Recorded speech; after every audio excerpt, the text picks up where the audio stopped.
L'atelier de renforcement des capacités, ouvert mercredi par le ministre du Travail, du Plein Emploi et du Dialogue social, intervient dans un contexte de revendication salariale dans l'administration du travail. Promettant des améliorations dans le traitement de ses collaborateurs, Patrick Barbera-Isaac a appelé les inspecteurs et contrôleurs du travail à considérer aussi leur perfectionnement.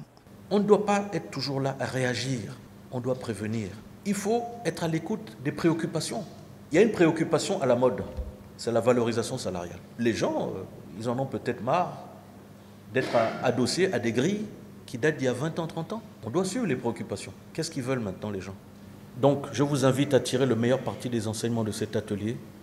Votre rigueur, votre sens du service public et votre attachement à la justice sociale constituent des atouts décisifs pour la réalisation de la vision présidentielle en matière de travail et de plein emploi, gage d'un développement inclusif et harmonieux pour notre pays.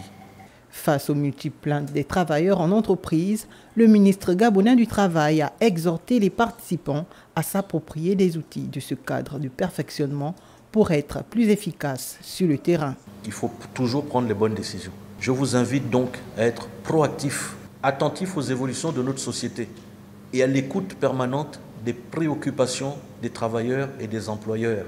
Vous devez avoir votre tableau, vous avez votre fiche. Par cette initiative, le gouvernement réaffirme sa volonté d'améliorer sans cesse les conditions des travailleurs au Gabon et de mettre à niveau l'administration du travail pour garantir le plein emploi, la justice sociale, un travail décent pour un développement économique inclusif.